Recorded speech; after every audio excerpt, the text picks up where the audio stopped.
নামাজ পড়ছে একজন ব্যক্তি, সে আল্লাহর সাথে সরাসরি কথা বলছে, তার পাশে কথা বলা জায়েজ নেই। এমনকি নামাজরত ব্যক্তির পাশে কোরআন তেলাওয়াত করাও জায়েজ নেই। আমি কথা কি বুঝতে পারছেন? একজন ব্যক্তি নামাজে দাঁড়িয়েছে, আল্লাহর সাথে কথা বলছে, পাশে আপনি কোরআন তেলাওয়াত করতে পারবেন না জোরে জোরে।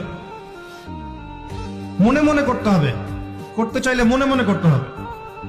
অনেক সময় মসজিদের ভিতরে দেখবেন নামাজ পড়া হচ্ছে, শোরগোল করছে। নবী সাল্লাল্লাহু আলাইহি ওয়াসাল্লাম বলেছিলেন, আখিরুজ জামানে, তিরমিজিতে আছে হাদিসটা, আখিরুজ জামানে ইসলামের নামটুকু থাকবে, ইসলামের প্রকৃত বিষয়গুলো থাকবে না।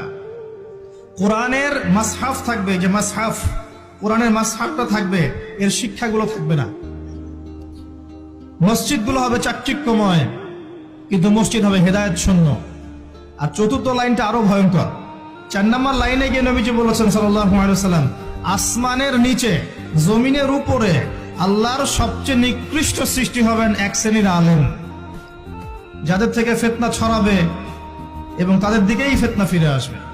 তিরমিজির মধ্যে হাদিসটা আছে, যে কোনো আলেমকে জিজ্ঞাসা করেন এটা কোন শ্রেণীর আলেম, এটা বোঝার জন্য আপনার পিএইচডি করার দরকার নাই।